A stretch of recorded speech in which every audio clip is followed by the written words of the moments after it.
Es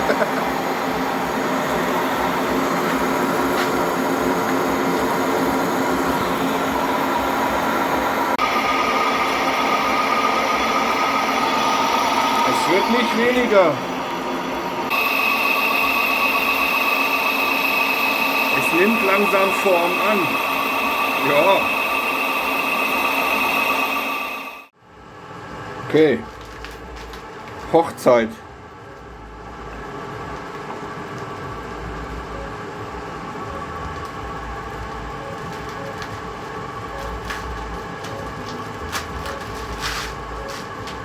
Ja.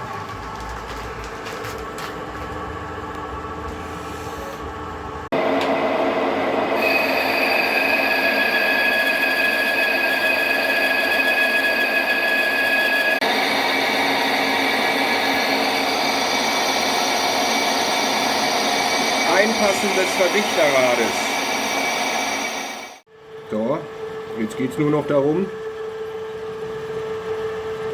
diese dicke Seite des Verdichters hier rein zu zwingen. Passen tut das schon mal soweit, aber er muss noch weiter nach hinten. Das heißt, diese Kontur hier, dieses Radius, muss ich da noch irgendwie da rausdrehen. Tagesziel erreicht. Der passt da erstmal rein. Das ist der Zentimeter Abstand hier. Der Veinless Space, bevor die die Diffusorkeile anfangen. Ja, wunderbar. Vorderseite Diffusorcover.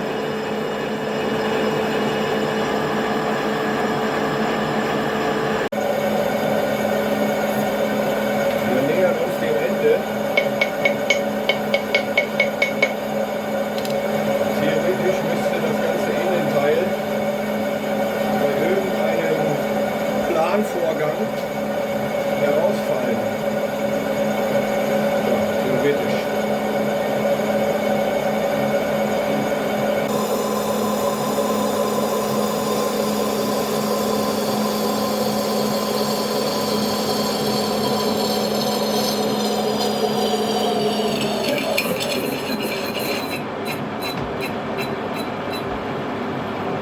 Ja.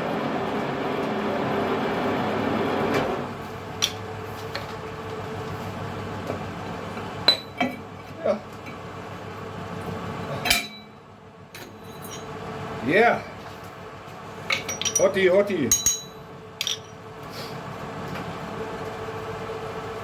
So, wenn jetzt der Verdichter hier noch durch das Loch passt, wäre das soweit alles schön. Ja! Oh, Millimeter hat er Luft. So soll es sein. Was haben wir jetzt hier an Stärke? Knappe 5, das kann so bleiben. Heiß.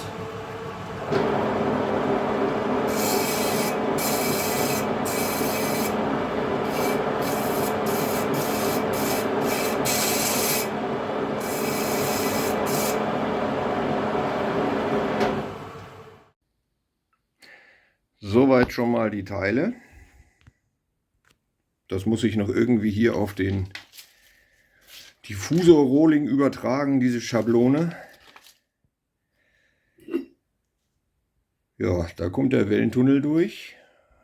Dann kommt der Verdichter da rein. Dann müssen die Keile noch gefräst werden. Und dann kommt das hier quasi als Cover oben drüber. Und natürlich hier vorne noch ein schicker Lufteinlauf. Pah, so einfach, denkt ihr.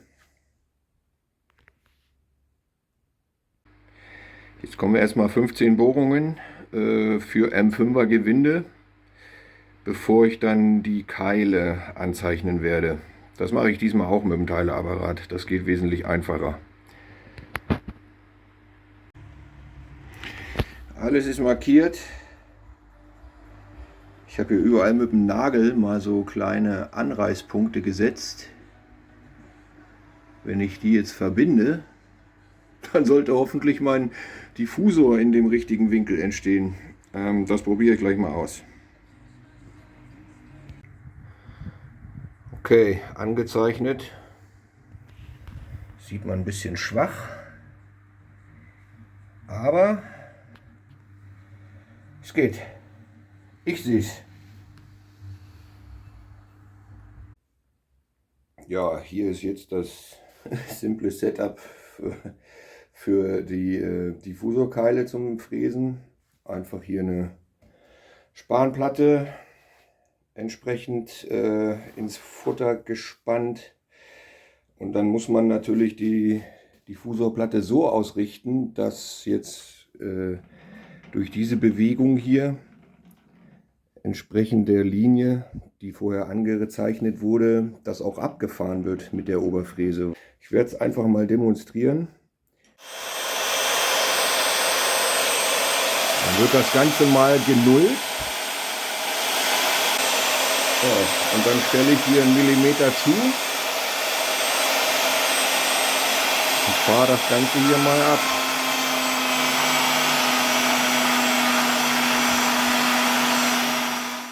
Der letzte folgt jetzt. Dann ein Anschlag. Jetzt habe ich meine voreingestellte Tiefe.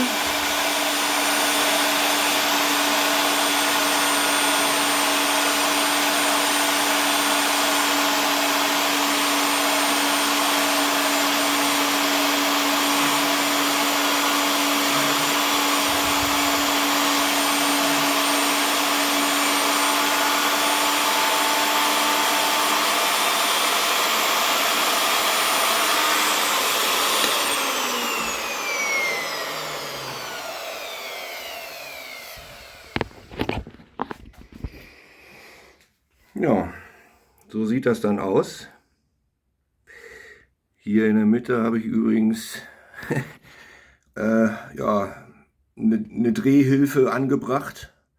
Ein paar Nüsse in den Innendurchmesser der Bohrung, damit ich da jetzt quasi immer um ein Loch, also das nächste Loch wird dieses sein, was dann da verschraubt werden muss, genauso wie da und weiter, ne?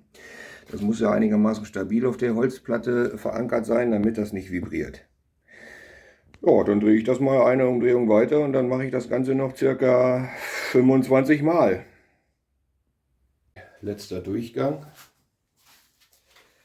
Ich bereite das jetzt hier mal vor.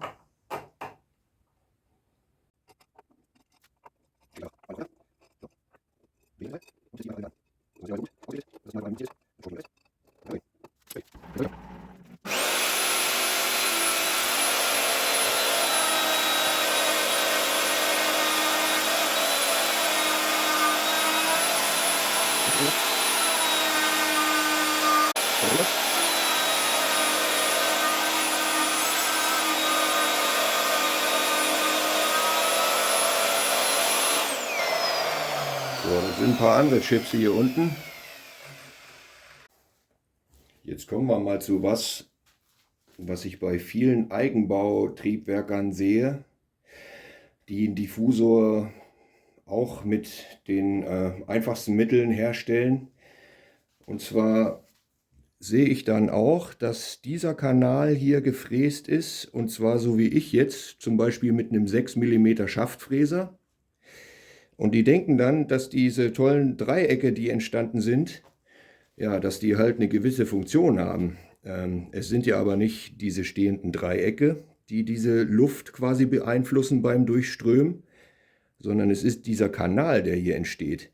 Und wenn ich einfach einen geraden Kanal, der hier vorne 6 mm im Einlass und 6 mm Breite im Auslass habe, dann wird mit der Luft nichts passieren. Also sie wird weder verzögert, noch baut sie Druck auf.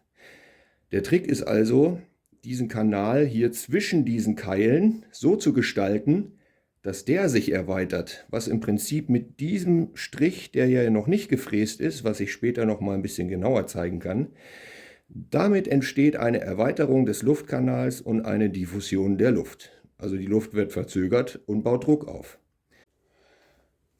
Okay, zweiter Durchgang. Maschine ist soweit eingestellt.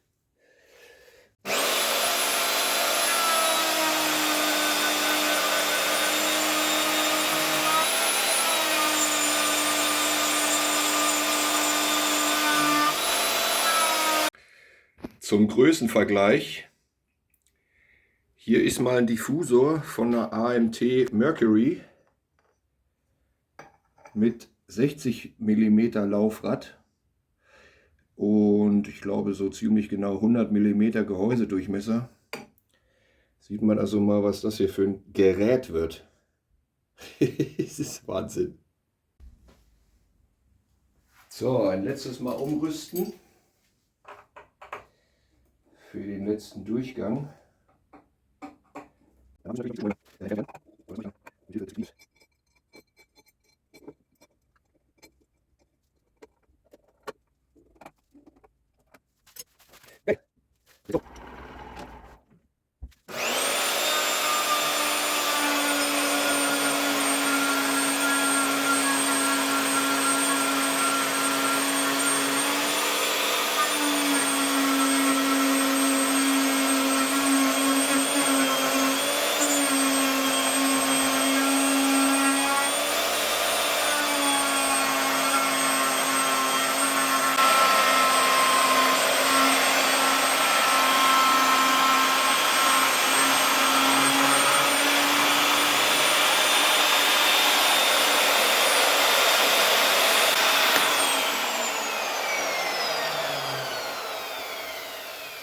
Tja, jetzt müssen hier die Zwischenräume noch raus.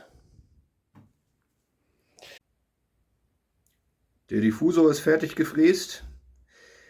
Sieht noch ein bisschen chaotisch aus, weil überall noch kleine Reststücke zwischen den eigentlichen Kanälen, Luftkanälen sind, aber die werde ich gleich entfernen. Gut, Schatzelein, dann komm mal mit.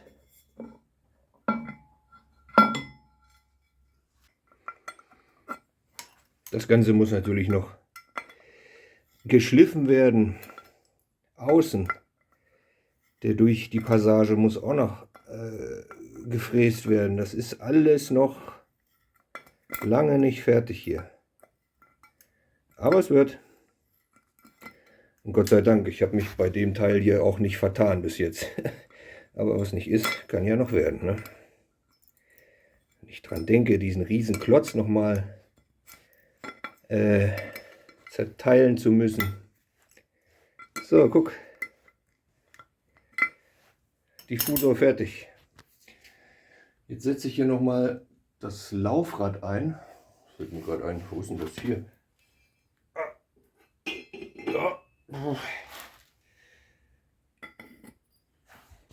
Nun, schaut.